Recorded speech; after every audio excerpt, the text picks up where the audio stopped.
Ça va, vous allez bien? On ouvre la parole de Dieu? Ouais, si vous dites non, moi je l'ouvre tout seul. Romains 6, on va parler ce soir du péché. Cette notion de péché qui est importante, qui est intéressante pour savoir où on va et d'où on vient aussi. Romains 6, l'épître aux Romains est une épître merveilleuse, c'est vraiment une épître magnifique. Et on veut encore plonger nos regards dedans, dans toute la parole qui est tellement riche. Je regardais cette semaine la richesse, je crois que la parole est infinie en fait. Je crois qu'il n'y a personne qui, même les plus grands théologiens, même tous les grands théologiens qu'on met ensemble, n'auront peut-être pas trouvé qu'une partie des merveilles de la parole de Dieu, parce que la parole de Dieu, elle est infinie, et je crois qu'elle est même éternelle, parce qu'elle représente Dieu lui-même.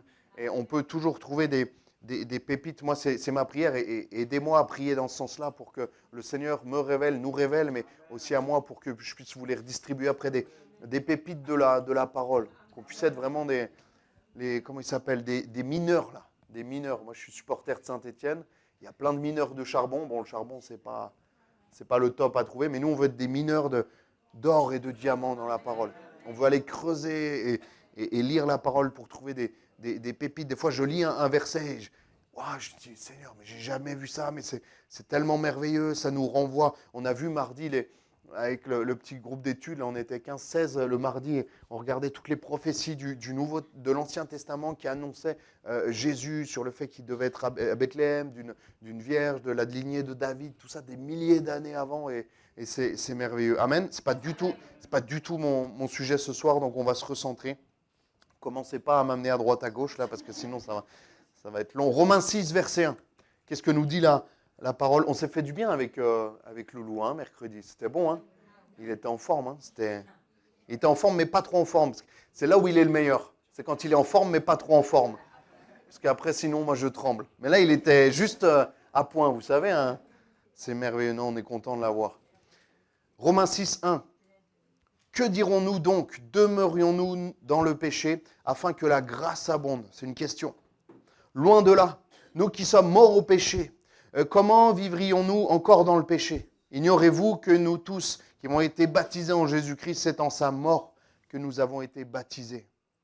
Nous avons donc été ensevelis avec lui par le baptême en sa mort, afin que comme Christ est ressuscité des morts par la gloire du Père, de même nous aussi, nous marchions en nouveauté de vie. Alléluia. Est-ce qu'il y en a qui marchent en nouveauté de vie ce soir?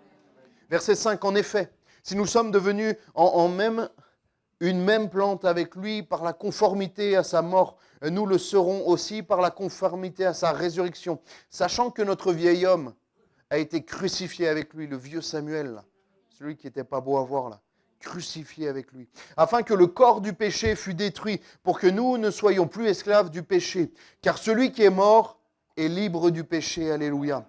Or, si nous sommes morts avec Christ, nous croyons que nous vivrons aussi avec lui, sachant que Christ, ressuscité des morts, ne meurt plus. Alléluia. Plus jamais. La mort n'a plus de pouvoir sur lui. Alléluia. Car il est mort.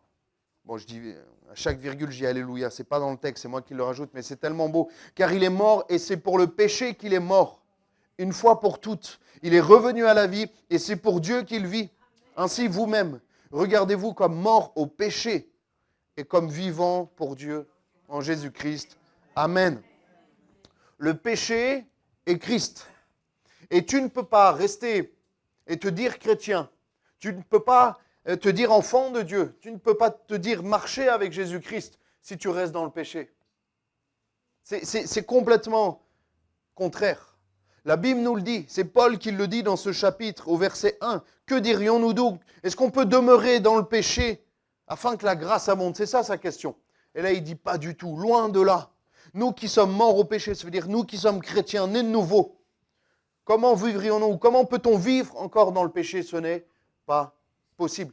Il doit y avoir une séparation entre nous et le péché. C'est ce qui s'appelle la sanctification. Et la sanctification veut dire, au niveau de l'étymologie du mot, au niveau de la racine du mot, veut dire séparer de. Nous devons être séparés du péché pour pouvoir rester sous la grâce de Dieu. Nous ne pouvons pas faire de compromis avec le péché. Ne pas changer de vie pour Christ, ce n'est pas être en Christ. Tu ne peux pas te dire en Christ, tu ne peux pas te dire chrétien aujourd'hui, ça ne veut plus rien dire. Ça veut strictement plus rien dire. Même le petit poisson derrière la voiture, il ne veut plus dire grand-chose. Il y a tout le monde qui le met, je crois. Mais chrétien, dans la parole de Dieu, ça veut dire quelque chose. Ça veut dire petit Christ. Est-ce que tu es un petit Christ? Est-ce que j'ai envie de dire, tu es un échantillon? Vous savez, les sœurs là, qui allaient à Sephora et qui n'achetaient pas le grand parfum, qui demandaient des échantillons là. Ouais, vous reconnaissez. Mais nous, on doit être des petits échantillons de Christ. C'est exactement le même produit. Ça sent la même odeur. C'est pareil. Entre une femme qui s'est parfumée, une femme, parce que les hommes aussi mettent du parfum. Moi, je ne mets pas de parfum. C'est pour ça que je ne parle pas au nom des hommes. Mais quelqu'un qui met du parfum, entre l'original et un échantillon, on ne voit pas du tout la différence. On ne doit pas voir la différence entre Christ et nous-mêmes, entre notre cœur, entre ce que l'on fait, ce que l'on dit, ce que l'on pense, et le cœur du Seigneur. C'est ça être un petit Christ. C'est ça être chrétien. Être un petit Christ. Et tant que tu n'as pas demandé pardon pour ton péché, tant que tu n'es pas repenti, tu ne peux pas être véritablement enfant de Dieu. Tu ne peux pas être véritablement chrétien. Il faut se repentir et surtout changer de manière de vie. Je vous l'ai déjà dit, on parle de conversion. Alors moi qui suis skieur, une conversion en ski, vous ne savez peut-être pas ce que c'est. C'est quand on tourne les skis comme ça, complètement, et qu'on va à 180 degrés. Ça paraît simple, mais nous, dans la formation de moniteur, ils nous le faisaient dans une pente qui était quasiment verticale, toute gelée, et on devait changer de côté. On était dans un couloir, il y avait à peine, on ne pouvait même pas tourner, et on devait faire cette conversion comme ça. Et une conversion, c'est ça. C'est changer complètement de vie. C'est aller à 180. J'allais dans cette direction. J'allais direction Cannes, Antibes, et je vais direction Menton, Monaco. C'est vraiment changer complètement de direction. C'est ne plus aller au même endroit. C'est ce que Dieu nous demande. C'est ce que le Seigneur nous appelle à vivre encore ce soir. Nous aussi, nous marchions en nouveauté de vie. C'est-à-dire que c'est une nouvelle vie. Ce n'est pas juste de manière superstitieuse, de manière religieuse, à aller les dimanches, les vendredis soirs à l'église parce qu'on s'ennuie ou parce qu'il y a du chauffage. Samuel, il chante bien. Amen. Amen. Amen, mon frère. Tu es un frère, Didier. Tu es vraiment un frère. Par contre, il y en a, le Seigneur vous a vu rigoler. Moi, je ne vous ai pas vu, mais le Seigneur vous a vu. Sois béni, Didier. C'est bien plus que ça. C'est bien plus qu'une ambiance. C'est bien plus qu'une obligation. Je me disais, on voit tellement dans tellement de religions, dans tellement de conceptions humaines, il faut faire pour obtenir. Il faut faire pour obtenir. Moi, je suis émerveillé, vraiment, je suis émerveillé quand je vois les musulmans aller à la prière. Mes voisins vont commencer le ramadan, il y a cette discipline. Mais en même temps, je me dis, ils sont obligés de le faire. Et nous, c'est tout l'inverse. Nous avons déjà obtenu, sans rien faire du tout, et c'est après que nous faisons. C'est après que nous faisons parce que nous avons déjà reçu. Eux, ils font. Les Juifs, exactement pareil dans l'Ancien Testament. Il fallait faire pour recevoir de Dieu. Nous, c'est Dieu qui nous a donné, nous avons reçu de Dieu la grâce, et c'est parce que nous avons cette grâce que nous faisons. Amen. C'est pour ça, personne ne vous a forcé à prier, personne ne vous force à prier, personne ne vous force à venir à l'église, personne ne vous force à lire la Bible. Mais c'est parce que nous avons reçu de Dieu que nous voulons faire. Alléluia. Et il y a une grande différence entre la religion et la foi. Et nous voulons avoir cette foi qui nous pousse à agir. Comme l'épître de Jacques le disait, que la foi, nous avons la foi, alors nous faisons les œuvres. Et souvent, les autres religions, c'est parce que nous faisons que nous obtenons quelque chose. Mais le Seigneur a déjà tout fait. Le Seigneur a déjà tout réalisé à la croix. Il nous a déjà tout donné. Que nous faisions ou que nous ne faisions pas, il a déjà tout donné pour nous à la croix. Alléluia. Nous aussi, nous marchions en nouveauté de vie. Et ce soir, tu peux expérimenter cette nouvelle vie, cette nouveauté de vie.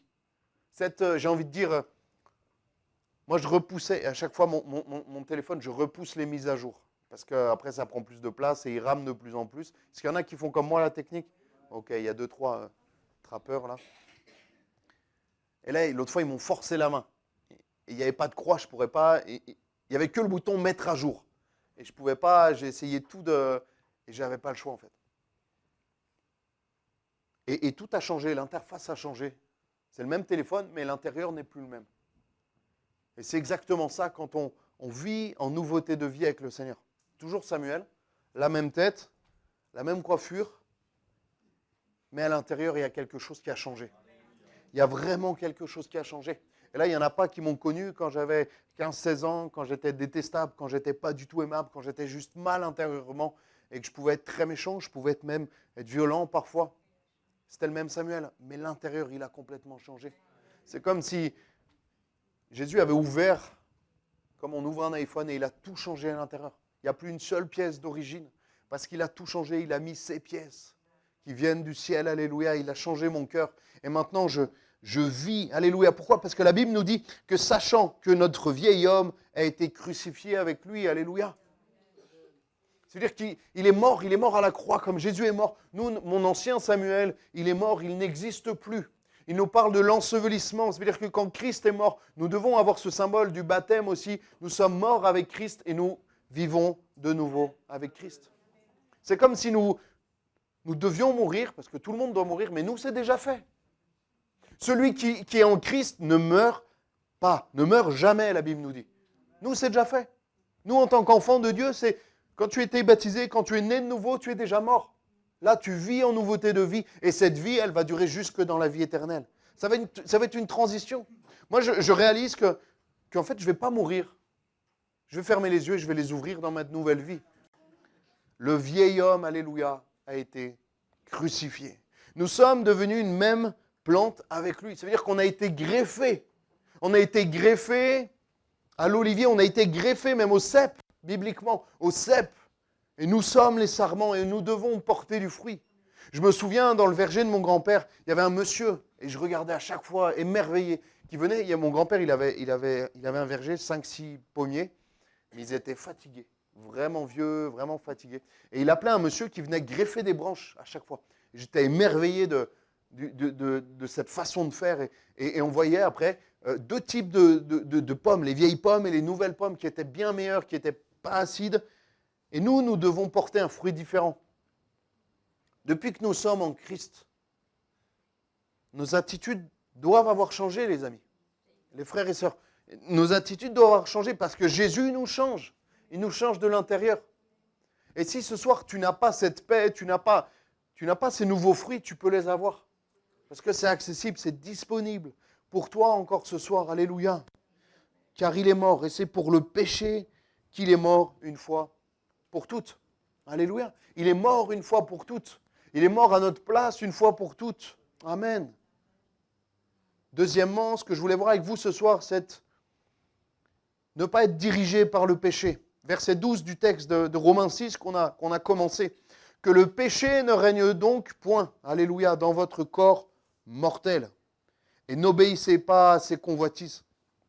Ne livrez pas vos membres au péché comme des instruments d'iniquité. Mais donnez-vous vous-même à Dieu, alléluia, comme étant vivant de mort que vous étiez, et offrez à Dieu vos membres, comme des instruments de justice. Car le péché n'aura point de pouvoir sur vous, puisque vous êtes non sous la loi, mais sous la grâce. Jésus-Christ sur notre vie, c'est comme un imperméable, c'est comme un parapluie contre le péché. Mais nous avons notre part à faire pour que le péché ne gagne pas sur nous et sur toi. Tu dois rester sous la grâce. Et pour rester sous la grâce, c'est un cercle vertueux, j'ai envie de dire. Pour rester sous la grâce, il faut te tenir éloigné du péché. Et je l'ai dit, je crois que je le disais l'autre fois, on met beaucoup de choses, beaucoup de responsabilités sur l'ennemi, sur le diable. Mais nous avons une grosse responsabilité pour nous tenir éloignés du péché. Soit on se dédouane facilement sur notre ennemi, mais comme je disais, notre plus grand ennemi, c'est nous-mêmes. Nous devons rester éloignés du péché. Ça nous demande un effort. Ça nous demande un effort de tous les jours, j'ai envie de dire. Obéir soit au péché, soit au Seigneur. C'est une réalité, la réalité biblique qu'on a lue ce soir. Le péché t'éloigne du Seigneur.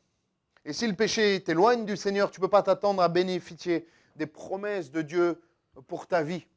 Souvent, des personnes me disent, mais Dieu m'a oublié, Dieu n'agit pas, il agit pour mon frère, il agit pour mes parents, il agit pour mes amis. Je sais que Dieu les aime, que Dieu agit pour eux, mais pour moi, il n'agit pas. Et toi, qu'est-ce que tu as fait pour Dieu? Qu'est-ce que tu as mis en place dans ta vie pour Dieu? N'inverse pas le rôle. N'inverse pas les rôles. Ne demande pas à Dieu à devenir dans ta vie si toi, tu ne fais aucun effort pour que tu puisses aller à lui. Dieu t'attend.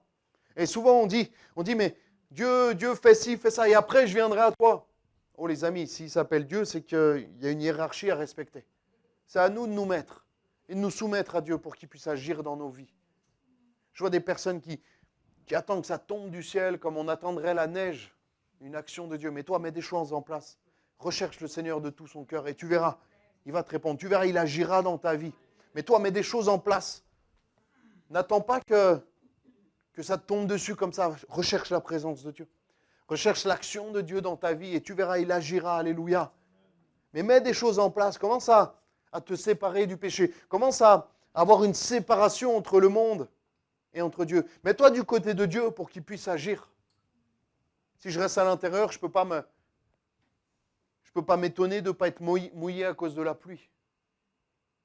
Commence à sortir et tu verras la pluie qui va commencer à agir sur ta vie. Commence à venir sous les regards du Seigneur, dans la présence de Dieu. Cherche-le de tout ton cœur. Viens aux réunions, commence à vivre, commence à prier, commence à fermer tes yeux quand il y a des moments de prière. Commence à rechercher, commence à prier. Même si tu ne sais pas prier, commence à prier. Même si tu ne crois pas, commence à prier. Et tu verras qu'il va changer ton cœur. Tu vas voir, il va commencer à se révéler. Alléluia. Et mets des choses en place dans ta vie pour le vivre et pour le rencontrer pleinement.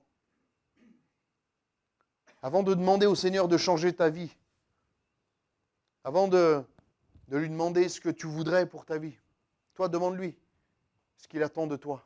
Demande-lui, lis dans sa parole, lis dans la Bible ce qu'il te demande. Des fois, on dit, Seigneur, parle-moi, parle-moi, parle-moi. Oh, il a écrit un livre qui est quand même assez consistant quand même. C'est la parole de Dieu. C'est comme si on disait la Bible, c'est pas assez explicite, on l'appelle la parole de Dieu. C'est sa parole. C'est lui qui a écrit toute la Bible, qui a inspiré des hommes de manière surnaturelle, de manière divine. Il a inspiré des hommes qui ont écrit sous l'inspiration du Saint-Esprit, qui ont écrit toute la pensée de Dieu. Alléluia. Il n'y a rien d'humain dans la parole de Dieu. Il n'y a rien d'humain, il y a tout qui est divin. Il y a juste les secrétaires. Ce n'est pas des auteurs, l'auteur c'est Dieu. Dans la Bible, l'auteur c'est Dieu. Les écrivains, c'est Moïse, c'est Paul, c'est Pierre. Là, c'est les écrivains, les secrétaires. Mais l'auteur, c'est Dieu, alléluia. Lis la parole de Dieu, commence à savoir ce que Dieu te demande. Verset 15, toujours du même texte. Quoi donc pécherions-nous parce que nous sommes non sous la loi, mais sous la grâce? Loin de là. Ne savez-vous pas qu'en vous livrant à quelqu'un comme esclave pour lui obéir, vous êtes esclave de celui à qui vous obéissez? Esclave de celui à qui vous obéissez. Esclave du péché. Et tu peux croire que tu es libre, tu peux croire que tu fais ce que tu veux. Mais la Bible nous dit, et la Bible est claire là-dessus, dans Jean 8, 34, en vérité, je vous le dis, lui répliqua Jésus. C'est Jésus qui parle directement. Quiconque se livre au péché est esclave du péché. Tu es esclave de ce qui a triomphé de toi. La Bible te dit dans 2 Pierre 2, 19, il leur promettant la liberté quand ils eurent eux-mêmes été esclaves de la corruption, car chacun est esclave de ce qui a triomphé de lui. Là, tu peux vite faire un point dans ta tête et dans ta vie de ce que tu ne peux pas te passer. Ce qui est plus fort que toi, ce que tu ne peux pas arrêter instantanément. Vous savez, il y en a qui disent, mais par exemple, si on prend l'exemple de la cigarette qu'on prend souvent, j'arrête quand je veux. Bah arrête si tu peux arrêter. C'est que tu es tenu. Mais tu es tenu par tellement de choses. Tu peux être tenu par, on parle souvent de la cigarette, mais tu peux être tenu de tellement de choses. Certains sont tenus du mensonge. On parlait avec Bernadette tout à l'heure dans son passé, dans sa famille. Il y avait, la vérité n'était pas là.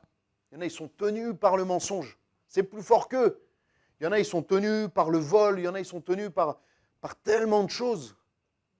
Par la violence, par la haine. Il y en a, ils sont tenus par cette haine qui les ronge de l'intérieur. Décharge-toi au Seigneur. Demande au Seigneur d'enlever ça de ta vie. Certains, c'est des addictions, des jeux d'argent qui ruinent leur vie entière. Certains, c'est une addiction sexuelle. Certains, c'est des choses qu'ils regardent. Certains, c'est de la drogue, c'est de l'alcool qui est plus fort qu'eux, plus fort qu'elles. Mais le Seigneur peut te libérer de ces choses, de tout ce qui a triomphé de toi. On aurait un témoignage pour chaque. Ce soir, je pourrais faire venir des frères, un frère pour l'alcool, un frère pour la drogue, un frère pour tellement de choses, parce que Dieu agit dans tous les domaines. Alléluia. Mais si tu lui demandes de l'aide, si tu lui demandes de venir dans ta vie, parce que le seul qui peut te donner la vraie liberté, c'est Jésus. La vraie liberté, elle est en Jésus. La vraie liberté, il y a de tellement de choses. On parlait de la vérité. Mais le seul, Bernadette, elle me disait, c'est tellement important. Et ça m'a fait réaliser l'importance de... Vous savez, elle avait fait un cadeau avec marqué la vérité. Je dis, la vérité, c'est un peu global quand même. Elle m'a dit, non, la vérité, c'est... Je n'ai pas réalisé. Et je me dis, mais la vérité, c'est tellement important. Je vous l'ai déjà dit, mais quand on voit des choses, les familles qui ont perdu un proche et ils se disent, ils sont rongés. Il y a des personnes, ils ont perdu un proche il y a 40 ans, il a disparu du jour au lendemain. Et tu as des mères qui ont sombré dans la folie parce qu'elles n'ont pas la vérité. Elles n'ont pas la vérité, elles ne savent pas ce qui s'est passé. Et le moment où elles ont cette liberté, ça les libère. Et la vérité, encore plus de la parole de Dieu, est libératrice. Et la vérité de la parole de Dieu peut te libérer de tellement de choses. Tu as souvent cru, je crois qu'il y a une personne, c'était fort quand je préparais ce message, je crois qu'il y a une personne qui croit que la liberté, c'est l'indépendance. Moi, je croyais que c'était ça. À 18 ans, je croyais que la liberté, c'était avoir mon permis. Je croyais que la liberté, c'était avoir une voiture. C'était d'aller, de faire ce que je veux, d'aller voir les amis que je voulais, quand je voulais, si je voulais, de faire ce que je veux avec eux. Parce que la liberté, pour moi, c'était la voiture.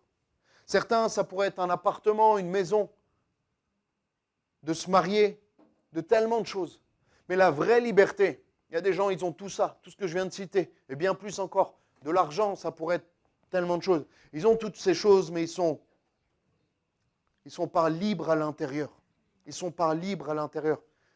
Avant de rentrer dans le ministère, quand j'étais dans mon travail de moniteur de ski, j'ai pu côtoyer des gens très très riches, certains étaient célèbres, mais ils avaient tout pour être heureux. Et ils étaient émerveillés quand je leur parlais que moi j'allais à l'église tous les dimanches, que je ne travaillais pas le dimanche parce que c'était quelque chose qui était important pour moi. Et eux, ils n'avaient rien, ils n'avaient pas ça. Ils avaient tout ce qu'ils voulaient, mais ils n'avaient pas la liberté qu'ils voyaient dans mes yeux et qu'ils voyaient quand je parlais du Seigneur Jésus. Alléluia. Et je les voyais, il y avait une tristesse en eux, il y avait beaucoup d'argent, croyez-moi. Mais la liberté, ils ne l'avaient pas. Alléluia. Et moi, je suis libre. J'ai quitté ce monde où il y avait beaucoup d'argent pour venir dans une des pires cités de Nice. Et je suis tellement libre et tellement heureux. Alléluia. Et c'est ça qui a changé ma vie. Les gens, ils ne comprennent pas. Il n'y a pas de logique là-dedans. Il n'y a pas de logique là-dedans. Même mes amis qui ne sont pas au Seigneur, mais ils me disent, mais pourquoi? Mais parce que Jésus m'a affranchi. Il m'a rendu libre. Alléluia. Et c'est quelque chose qui m'anime, c'est quelque chose qui nous anime en tant que chrétiens, la liberté que nous avons dans le nom de Jésus. Et on sait ce qu'on a lâché. On sait que le péché ne nous a rien apporté. On pensait, comme tu penses ce soir, que l'argent allait t'apporter le bonheur, qu'un appartement, une famille, des enfants, tout ça, qui ne sont pas des mauvaises choses. Mais si tu n'as pas le Seigneur, tu n'es pas libre. Le fils prodigue, il a fait cette erreur comme on l'a fait pour beaucoup. Il a cru que l'argent, la fête, les loisirs allaient le rendre heureux. Et il a vu que ça l'a amené vers le fond. Ça l'a amené vers le fond. Et si tu n'as pas le Seigneur, ça t'amènera vers le fond, mais vers le fond éternel. Vers une mort éternelle, la Bible nous dit. Mais si tu es en Jésus, tu connaîtras la vie éternelle. Alléluia.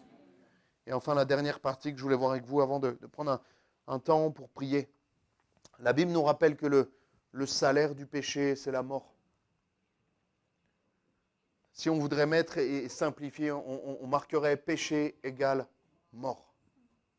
Il y a un petit dessin, il y a des petits bracelets, des fois c'est la croix égale cœur, c'est Jésus égale amour, mais le péché égale mort.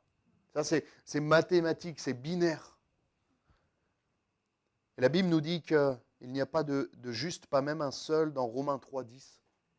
C'est-à-dire que même si toi tu te penses juste, si toi tu te penses, vous savez, il y a un des plus grands fléaux aujourd'hui, c'est quand on dit on dit à une personne, tu es pécheur et privé de la grâce de Dieu. Non, moi je ne suis pas pécheur. Moi je ne suis pas mauvais parce qu'il y a pire que moi. Ah oui, il y a peut-être pire que toi. Il y a toujours pire que nous de toute façon. Mais ce n'est pas parce qu'il y a pire que toi, tu n'es pas pécheur. Si tu n'as pas Jésus-Christ dans ta vie, tu es pécheur et voué à la mort éternelle. Ce n'est pas moi qui le dis, ce que je dis, ce n'est pas très important. Mais c'est ce que dit la parole de Dieu, la Bible. Et Dieu l'a marqué noir sur blanc. Si tu n'as pas Jésus-Christ dans ta vie, tu es mort et mort pour l'éternité. Et ça, c'est une réalité qui est là. Et je rencontre des personnes qui me disent, mais moi, je m'efforce à être quelqu'un de bon au quotidien. Je m'efforce à être quelqu'un de bon avec mes voisins, avec ma famille, de donner. Il y a des gens, humainement, ils sont bien meilleurs que moi. Hein. Il y a des gens, ils font du bénévolat dans tellement d'associations, qui soutiennent des orphelinats, qui parrainent des enfants, franchement, hein, des gens, moi j'ai mes voisins, j'espère de tout mon cœur, qui vont venir à l'église un jour. Ils sont libanais, ils vont commencer le ramadan. Je me dis, franchement, ils sont meilleurs que moi. Tous les jours, ils m'amènent à manger. Mais tous les jours. L'autre fois, elle n'est pas venue pendant 3-4 jours, elle m'a dit, excusez-moi, j'ai oublié. Je me suis dit, mais tu me dois rien en fait. Tu es juste ma voisine. Il n'y a pas de salaire, il n'y a pas de contrat, on n'a rien. Elle dit, désolé, j'étais débordé. Et je me dis, eux, ils sont bons quand même. Je me dis, eux, ils sont meilleurs que moi. Mais largement. Mais ce que je me dis, la réalité biblique, c'est que moi, je suis sauvé et pas eux. Parce qu'ils n'ont pas Jésus-Christ dans leur vie. Tu peux être pas d'accord avec ce que je dis, mais ce que je dis, c'est la parole de Dieu. Et moi, je me dis, je suis moins bon qu'eux, mais j'ai Jésus-Christ dans ma vie. Et ça me fait, déjà, ça me donne une bonne leçon. Je me dis, Samuel, tu as encore du chemin. Et je me dis, Seigneur, sauve-les par grâce, s'il te plaît. Tu vois leur cœur qui est bon de base, Seigneur. Imagine s'ils te rencontrent, ils vont être excellents, ces gens-là. Ça va être merveilleux ce qu'ils vont pouvoir faire pour toi. Alléluia. Verset 10, car il est mort et c'est pour le péché qu'il est mort une fois pour toutes, mais il est revenu à la vie. Alléluia. C'est ce que Dieu... Et il veut nous faire revenir à la vie. Parce que si péché égale mort, c'est-à-dire que tu es mort, si tu n'as pas le Seigneur, j'ai envie de dire tu es un mort vivant. C'est un peu brutal ce que je dis. Mais tu es un mort vivant qui te dit place et chaque jour que tu passes te ramène inévitablement vers la mort éternelle. Ça peut t'agacer ce que je dis. Hein.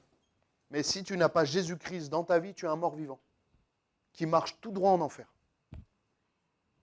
Mais la Bible nous dit qu'il est mort une fois pour toutes et qu'il est revenu à la vie et il veut te faire revenir à la vie. En fait, je me disais, c'est pas qu'il nous donne la vie, c'est qu'il veut nous ramener à ce qu'il avait prévu initialement. C'est comme s'il voulait nous ramener du péché, de la mort, à son jardin d'Éden. Alléluia. En fait, il ne veut rien réinventer, le Seigneur, parce qu'il avait déjà tout prévu initialement. Dans le jardin d'Éden, c'était merveilleux, il y avait la vie éternelle, il n'y avait pas de meurtre, c'était merveilleux, tout était bon, c'était déjà l'équivalent de la nouveau cieux et de la nouvelle terre, c'était parfait. Et en fait, il veut juste, moi le Seigneur, il m'a juste ramené à la vie. Il a dit, Samuel, je vais faire un travail dans ton cœur, en fait, je vais juste te ramener à ce que j'avais prévu initialement pour toi. Est-ce que le péché avait détérioré en fait? Ce que le péché avait... C'est comme si là je prends un gros marqueur et je fais des vagues sur les murs blancs. Là. On va se dire, mais ça a tout gâché. À part si je suis un artiste, mais moi je ne suis pas un artiste. Vous le verriez assez vite. Et là on se dit, mais les chrétiens ils vont dire, Samuel, pourquoi tu as fait ça? Tu as tout gâché, elle était belle, c'était blanc, c'était propre. Là imaginez, je mets un gros... Ou je marque Samuel en grand, ça va être un peu bizarre quand même. Et là, Jérémie prend un pinceau, il refait tout en blanc, il met des scotch proprement et il reprend tout là. Il a juste remis les choses comme elles étaient à leur place avant. Et c'est exactement ce que le Seigneur a fait. Là où le péché est venu tout gâcher, le péché a gâché la fête. Le péché a gâché le jardin d'Éden, le merveilleux tableau, là, comme les écolos qui jettent des soupes là sur un... Ils sont un peu bizarres. Hein. Ça a tout gâché. Et le Seigneur, il est venu laver. Alléluia. Il est revenu et il nous a redonné cette nature qu'on devait avoir. Alléluia. Bien sûr, ça doit tenir jusqu'au moment où on va l'avoir de manière définitive dans le ciel de gloire. Ça va être merveilleux. Alléluia. Ça va être tellement bon. Ça va être incroyable. Est-ce que tu as ton ticket pour le ciel? Est-ce que tu as ton ticket pour le ciel? Est-ce que tu sais où tu vas passer ton éternité? Si tes yeux se ferment ce soir, est-ce que tu sais? Où est-ce que tu vas les ouvrir? Là où tu vas les ouvrir, c'est clair, c'est devant Dieu. Mais quel chemin il va t'indiquer? Est-ce que moi, je pourrais lui donner la clé. Je vais lui montrer un passe avec le nom Jésus dessus. Je vais dire, tiens, Dieu, Enfin, tenez, peut-être vous voyez, je vais me mettre par terre, je vais la jouer discrète, je pense. Mais je vais lui donner un pass. Et ce pass, ça sera marqué Jésus. Et ce pass, il m'ouvrira la porte du ciel. Alléluia. Non pas parce que je l'ai mérité, non pas parce que je suis pasteur, non pas parce que... mais parce que j'ai donné ma vie au Seigneur. Alléluia. Il n'y aura pas de pasteur au ciel, il y aura juste ceux qui ont accepté Jésus et ceux qui n'ont pas ce pass. Et pour ceux qui n'ont pas ce pass, il n'y aura pas besoin de passe parce que la porte, elle sera déjà ouverte. Elle s'ouvrira vers la mort éternelle. Et ça sera terrible. La Bible nous dit que ça sera terrible. Il y aura des grincements de dents, il y aura des angoisses, le feu éternel, des cris de douleur. Vous imaginez ça pour l'éternité? J'ai déjà du mal à... Des fois, mon neveu, il criait. Je dis, mais arrête de crier. Et ça pour l'éternité. Puis des cris de souffrance, ce n'est même pas des cris d'un bébé. Mais moi, je veux passer la vie éternelle avec mon Seigneur. Alléluia. Je veux passer la vie éternelle. Si je suis un peu radical, c'est que la justice de Dieu est radicale. La Bible nous dit que Dieu est lent à la colère. Mais arrêtons de voir Dieu comme un bisounours. Dieu est amour. Mais dans l'amour, il y a la justice de Dieu. Mais quand il est lent à la colère, à un moment donné, il se met en colère. Et c'est radical. Dieu est radical. Dieu est amour, mais Dieu est radical. Et à un moment donné, quand on sera face à lui, et Dieu est tellement radical que je dois vous alerter. Bien sûr, il est amour, mais il est aussi radical. Parce qu'il n'y aura pas noir, il n'y aura pas de gris au ciel. Il y aura noir ou blanc. Il n'y aura pas de purgatoire, il n'y aura pas de messe. On ne va pas pouvoir faire une messe. Une fois, on m'a demandé, est-ce qu'on peut prier pour mon père qui est décédé? Je lui dis non, mais on va prier pour toi. Je n'ai pas voulu la casser, la jeune.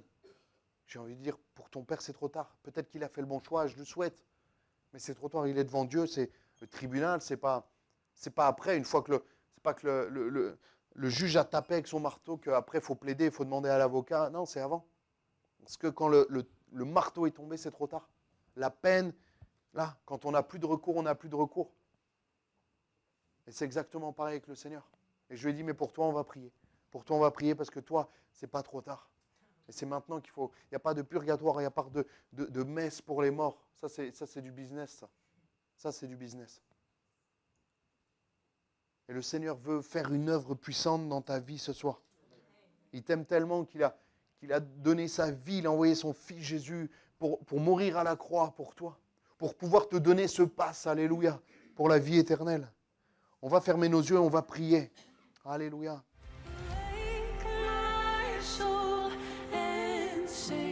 Sing his praise aloud. Sing his praise aloud. Oh, awake my soul and sing his praise aloud.